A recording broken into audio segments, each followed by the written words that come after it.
I realized very quickly that this journey was going to be long and expensive. It was going to be full of lots of highs and lots of low, lots of frustration, lots of success, lots of joy, lots of disappointment, the whole gamut, just emotions all over the place. Probably mostly going to be full of failure, though. I mean, let's just be real here. But I'm always reminding myself that those low points make the high points that much better. But look, let's not get ahead of ourselves. I'm still new to this, so it probably makes sense that I should go ahead and see what I've already got available to me just lying around. I got an SNES that could use a really good cleaning. I got an N64 that, as far as I know, there's nothing wrong with. A GameCube that also, as far as I know, there's nothing wrong with. And I got an NES that needs a new 72-pin connector. My goal is to eventually have a PlayStation, a Sega Genesis, original Xbox, basically anything I can get my hands on, but we need a starting point. So I chose the SNES. It's my favorite console ever. It's got my favorite games ever.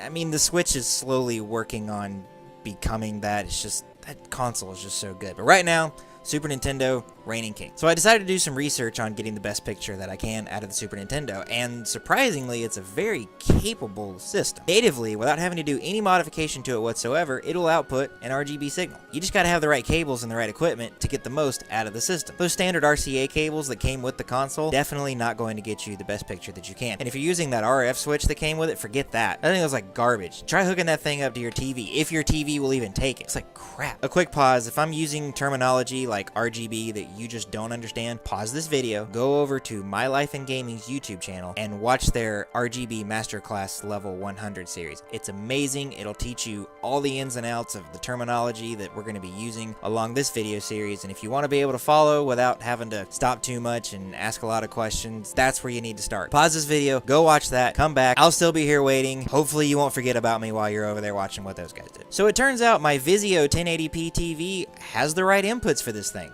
You just plug the little red, white, and yellow wires into the corresponding ports, and boom, you got a picture. Well, that'll do it for this series. Thanks for coming, and I'll see you later. Hold on a minute. That's not what this is about. Sure, I got a good picture, and it doesn't look terrible. That's not what this series is about. This series isn't called the just good enough retro gaming experience. This is called the ultimate retro gaming experience, and that, not ultimate. It's good. It's not ultimate. Also, it doesn't solve the problem of me being able to stream to my capture card. I need HDMI to be able to do that, so back to the drawing board. So I need an HDMI signal to get to my capture card. Since we're just starting out, testing the waters, getting a feel for how things are going to go, I decided let's just find a cheap, dirty solution for getting the Super Nintendo to an HDMI output so that I can put it in the capture card. So I head on down to Video Game Trading Post, a local shop here that specializes in the sales of old video games, and I picked up a little device called the Old School AV to HDMI converter. It's small, it's basic, and it's only 25 bucks. Plus Uncle Sam's fee for living in a free land. I was really excited to get home and try it out, so I unhooked my RCA cables from the Vizio, plugged them into the Old School, stole the HDMI cable from my Wii U, because I don't even know why I have that thing hooked up anymore. I turn everything on, I brace myself for greatness, and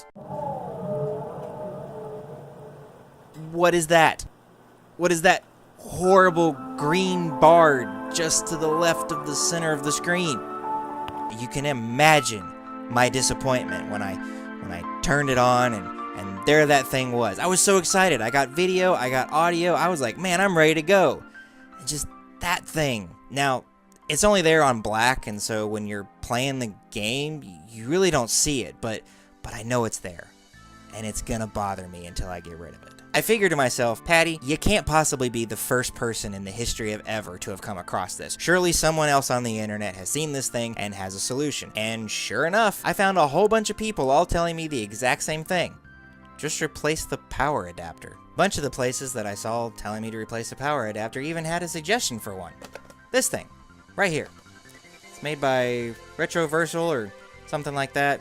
It was less than 10 bucks on Amazon, and thanks to Amazon Prime, it was here in 2 days, and man, when it showed up, I was excited again. I got everything ready. I unhooked the Super Nintendo power cord. I plugged this thing in, and it's still there. Why is it still there? This was supposed to work.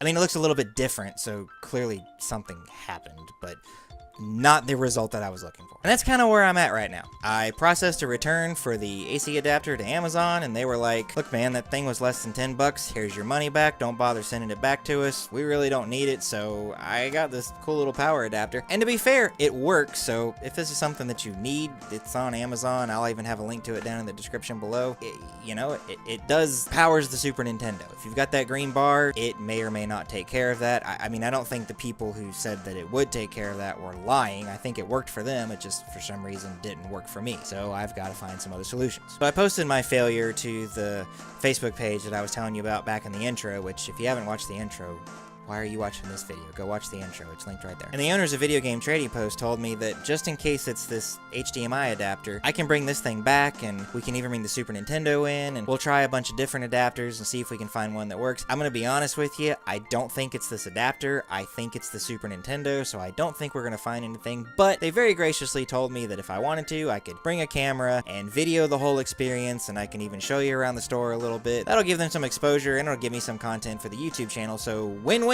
all around. If you got any suggestions for things I should try, please let me know. At me on Twitter. I'm always open to suggestions. I want to learn as much as I can about this and get this thing working to the best of my ability. Also, if you like the video, give it a thumbs up. If you hated the video, why are you still here? Go find something else to do with your life than just hate watching stuff. That's such a weird thing for people to do. But you're here, so you may as well give it a thumbs down. Any interaction with the video is good interaction, so lay it on me. If you're not already a subscriber, click that subscribe button, smash that bell icon, follow me on Twitter and social media and everywhere else you can find me, and I will be seeing you in the next video. Love you guys.